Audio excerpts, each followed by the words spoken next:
जय हिमालय, जय भारत। संसार भर में हिमालय लोग यूट्यूब चैनल देख रहे हैं, आप सभी का स्वागत है।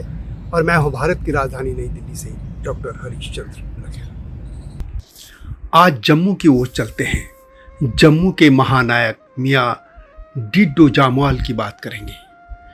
मियाँ डिडो जामवाल एक बहादुर डोगरा थे जिन्होंने सिख साम्राज्य के खिलाफ हमेशा बिगुल बजाया। गुरिल्ला युद्ध से उन्होंने महाराजा रणजीत सिंह की सेना की नाक में दम कर दिया था। मियाँ डिडो हमेशा सिख राज्य से जम्मू की आज़ादी के लिए लड़ते रहे। उन्हें यह बर्दाश्त नहीं था कि उनके पूर्वजों की धरती किसी की गुलामी सहे और जम्मू के लोगों से कोई अवैध कर वसूला जाए।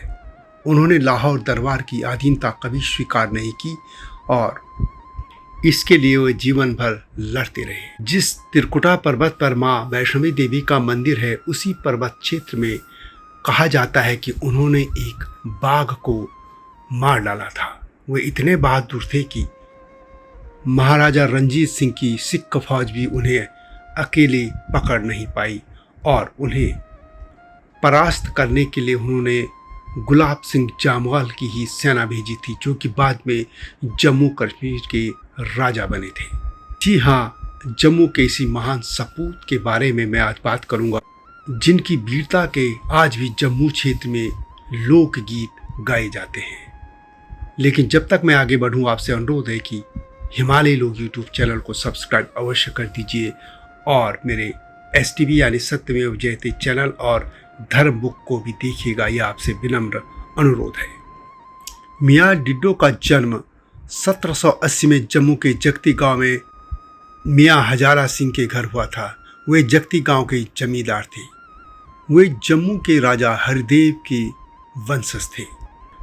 जम्मू कश्मीर रियासत के प्रथम शासक और डोगरा वंश के संस्थापक गुलाब सिंह के भी पूर्वज राजा हरिदेव ही थे।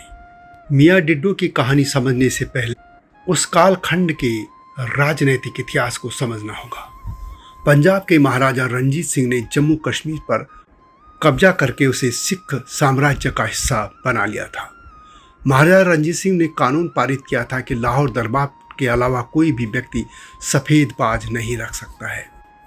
महाराजा रणजीत सिंह के पास एक जोड़ा बाज का था और ठीक वैसा ही बाज मियाँ डिडो के पास भी था। जब इस बात की जानकारी लाहौर दरबार को मालूम ही तो उन्होंने फरमान जारी कर दिया कि मियाँ डिडो का बाज ले लिया जाए। जम्मू से 13 सिपाही मियाँ डिडो के घर पहुंचे और उन्हें कहा कि वह बाज लाहौर भेज दिया जाए और उनके पास दे दिया जाए।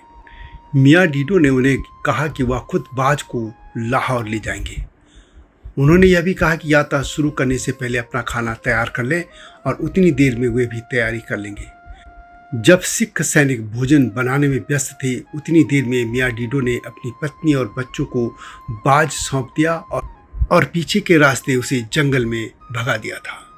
इससे पहले कि सिख सिपाही कुछ समझ पाते, मियाँ डिडो ने उन 13 में से 11 को यमराज के पास भेज दिया था। 2 सिपाही जख्मी हालत में जम्मू पहुंचे और उन्होंने पूरी कहानी वहां सुनाई। और इस घटना के बाद मियाँ डिडो ने लाहौर दरबार के खिलाफ विद्रोह का बिगुल बजा दिया था। महाराजा रणजीत सिंह को जब इस घटना की जानकारी मिली तो उन्होंने मियाँ डिडो को कुचलने के लिए 10,000 सैनिकों की सेना जम्मू रवाना कर दी, लेकिन उस सेना को भी सफलता नहीं मिली। मियाँ डिडो छापामार युद्ध करते थे और सिख सेना को नुकसान पर नुकसान पहुंचाते रहे। वे इस बात के विरोध में थे कि जम्मू क्षेत्र में बाहरी साम्राज्य नहीं होना चाहिए। वह रियासत डोगरों की थी और डोगरों के ही पास रहनी चाहिए थी। महाराजा रणजीत सिंह ने जम्मू की रियासत अपने बेटे युवराज खड़क सिंह को दी हुई थी। 1816 में खड़क सिंह खुद मियाँ डिडो को पकड़ने के लिए जम्मू आए। उन्होंने खुद देखा कि पूरे जम्मू के लोग मियाँ डिडो के प्रति स्वामी भक्त हैं, वफादार है और जम्मू में खालसा राज की कोई संभावना नहीं थी और कोई मानता भी नहीं था। खड़क सिंह बैरंग वापस लाहौर लौट गए और सब जानकारी अपने पिता रणजीत सिंह को दी। इसके बाद महाराजा रणजीत सिंह ने दीवान भवानी दास को एक बड़ी फौज के साथ जम्मू भेजा और मियाँ डीडो को जिंदा या मुर्दा पकड़ने के लिए कहा। दीवान भवानी दास को भी कोई सफलता नहीं मिली।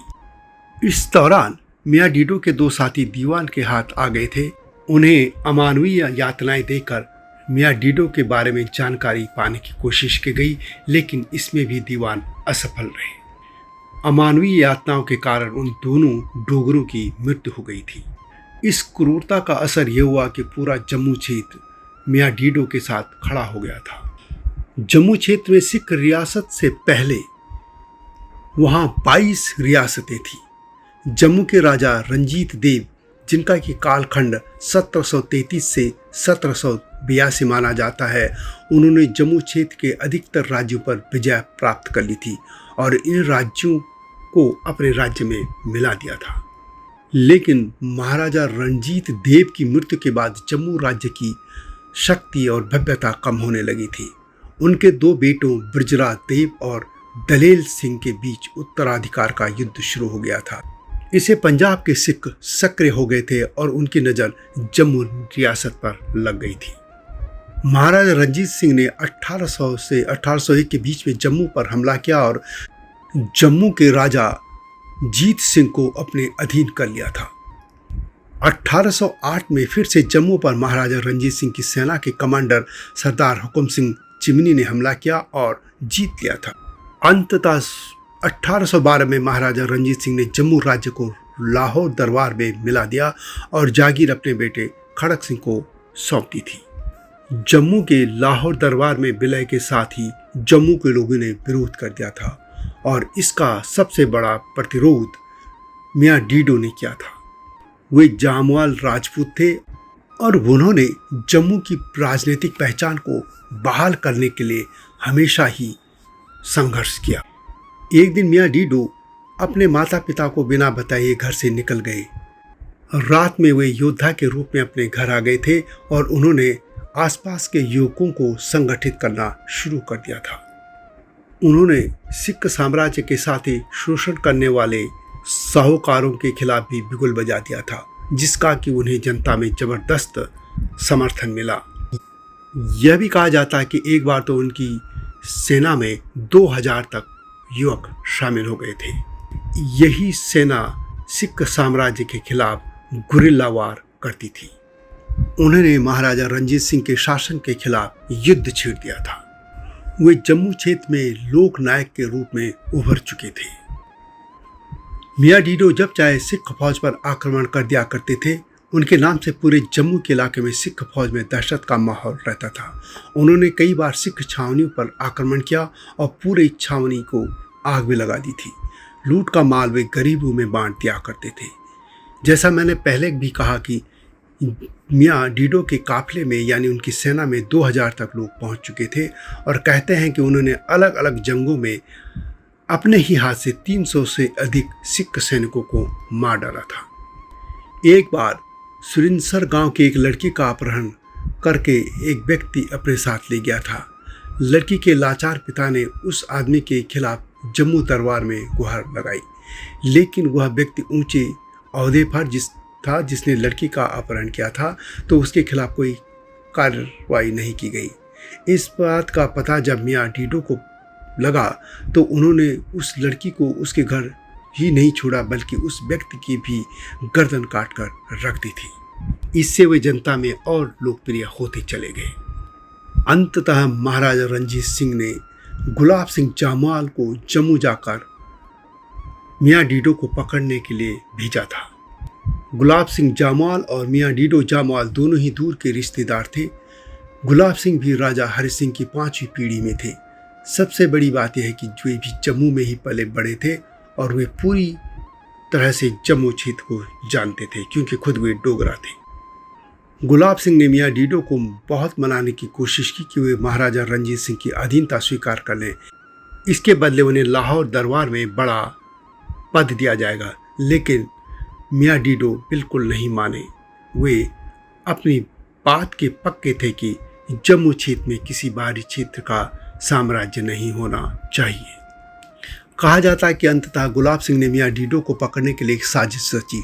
उन्होंने मियाँ डीडो के नाम पर पैसे और खाने पीने का सामान लोगों से इकट्ठा कर लिया।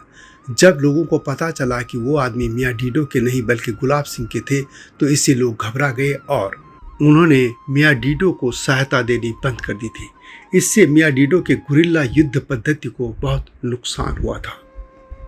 गुलाब सिंह ने एक सूचना के आधार पर सरदार अतर सिंह के नेतृत्व में एक फौज मियाँ डीडो को पकड़ने के लिए भेजी, लेकिन मियाँ डीडो की जगह उनके पिता ही मिले, जिनकी उम्र तब 90 वर्ष थी। अतर सिंह ने हजारा सिंह को कैद करने की कोशिश की, लेकिन हजारा सिंह ने अपनी तलवार निकाल ली और वे युद्ध में वीरगति को प्राप्त हो गए। सरदार अतर सिंह ने हजारा सिंह की हत्या करके उनके शरीर को उनके घर के ऊपर लटका दिया था। उसे यह भी पता चला कि मियाँ डीडो कटरा की ओर गए हैं। उसने मियाँ डीडो को पीछा किया और जनरल जोरावर सिंह से भी सहायता मांगी, जो कि उस समय रियासी में थे। जोरावर सिंह ने अपनी सेना त्रिकुटा पर्वत की ओर भेजी। इससे मियाँ डीडो दोनों तरफ से घिर गए। मियाँ डीडो ने अपने परिवार को माँ वैष्णो देवी के मंदिर की ओर भेज दिया और खुद बाहर आकर सिख फौज के सामने युद्ध के लिए खड़े हो गए और उन्होंने खालसा फौज को ललकारा। मियाँ डीडो ने एक ही वार में सरदार अतर सिंह को 2 हिस्सों में काट डाला था। इस पर सिख फौज ने गोलियां चलानी शुरू कर दी और एक गोली मियाँ डीडो को छाती में लगी और वे वीरगति को प्राप्त हो गए। यह भी कहा जाता है कि गुलाब सिंह ने मियाँ डीडो को आम लोगों से अलग कर दिया था और मियाँ डीडो पर हमला बोल दिया था। त्रिकुटा पहाड़ियों में गुलाब सिंह की ही गोली से मियाँ डीडो की मृत्यु हुई थी। अतर सिंह को भी गुलाब सिंह ने ही मियाँ डीडो के पीछे लगाया था।